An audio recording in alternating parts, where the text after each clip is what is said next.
आप भी लैंड खरीदने जा रहे हैं?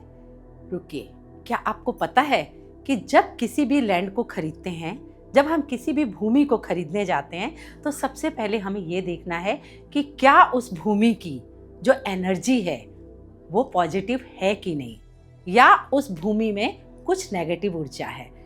अगर उस भूमि की ऊर्जा पॉजिटिव है तब हम उस भूमि को ले सकते हैं, और अगर उस भूमि में नेगेटिव ऊर्जा है तो हमें उस भूमि को लेने से रुकना चाहिए, क्योंकि अगर हम नेगेटिव ऊर्जा वाली भूमि को लेते हैं तो हो सकता है हमारी लाइफ में वहाँ पे घर बनने के बाद, या हम कोई बिजनेस करते हैं तो वो करने के बाद हमारे लाइफ में बहुत सारे प्रॉब्लम बढ़ सकते हैं, या हमारी लाइफ में बहुत सारे प्रॉब्लम आ सकते हैं। तो हम कैसे जानेंगे कि जो हम भूमि ले रहे हैं वो पॉजिटिव है या नहीं, या उसमें कोई भी नेगेटिव एनर्जी है? तो इसके लिए हमें क्या करना है, अगर कोई प्रॉपर्टी खरीदने जा रहे हैं तब हमें सबसे पहले ये देखेंगे कि उसमें सकारात्मकता है या नहीं, वो भूमि की ऊर्जा जो है वो सही है या नहीं। अगर भूमि की ऊर्जा जो है वो सही है तो वो लैंड हमारे लिए बहुत ही अच्छा होगा। अगर वहाँ पर हम भवन का निर्माण करते हैं तो उस भवन में रहने वाले लोगों का जीवन बहुत ही खुशहाल होगा। और अगर उस भूमि की जो ऊर्जा है अगर वो नेगेटिव है तो उस भूमि में जो भवन बनता है उसमें रहने वाले लोगों के जीवन में हमेशा प्रॉब्लम रहते हैं, या उनको किसी न किसी प्रकार की हेल्थ से रिलेटेड उनको प्रॉब्लम हो सकता है।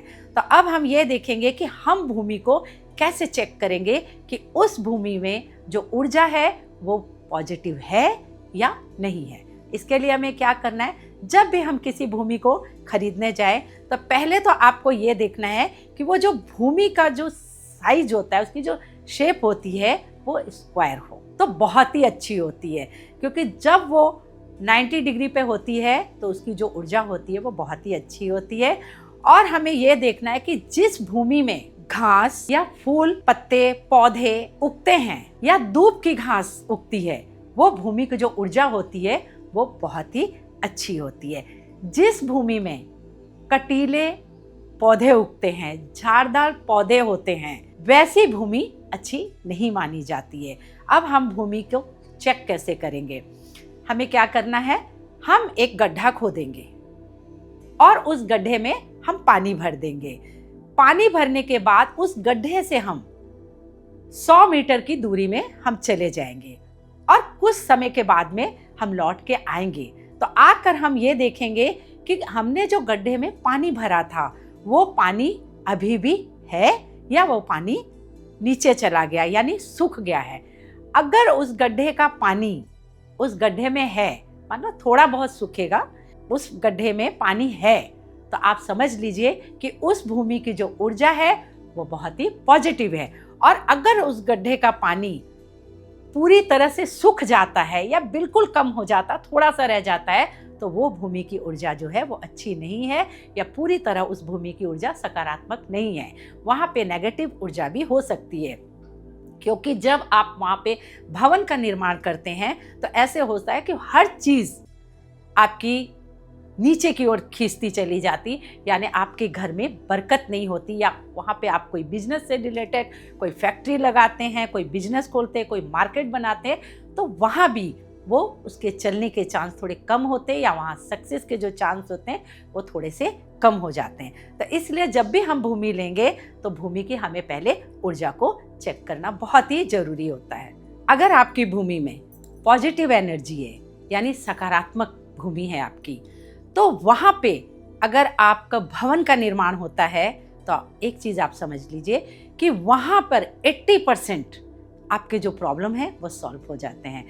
भूमि की ऊर्जा अच्छी होना बहुत ही ज़रूरी है। मान लीजिए आप कोई भवन बना रहे हैं, अपने रहने के लिए घर बना रहे हैं, और भूमि की ऊर्जा अगर नकारात्मक है तो आप अपने जीवन को तबाही की ओर लेके जाने लगे हैं। अगर आपकी भूमि की ऊर्जा सही नहीं है और उसके ऊपर में आप वास्तु के अनुसार अपना घर बनाते हैं, तो भी आपको आपके जीवन में सफलता नहीं मिलती है, और आपके जीवन में बहुत सारे प्रॉब्लम आते हैं। हेल्थ से रिलेटेड आ सकते हैं, पैसों से रिलेटेड आ सकते हैं, या बच्चों से रिलेटेड आ सकते हैं। किसी भी तरह के आपके जीवन में प्रॉब्लम आ सकते हैं, कोर्ट से रिलेटेड प्रॉब्लम आ सकते हैं।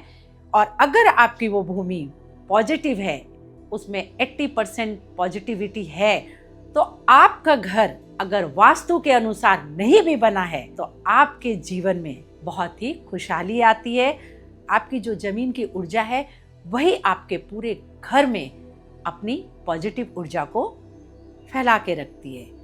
भूमि लेते वक्त आपको एक बात का ख्याल रखना है कि अगर आपके उस लैंड के सामने उत्तर दिशा में किसी भी प्रकार के बिजली का खंभा हो या बहुत ही पुराने पुराने बड़े वृक्ष हो तो भी आपके घर में या आपकी उस भूमि में नेगेटिव ऊर्जा का प्रवेश होगा।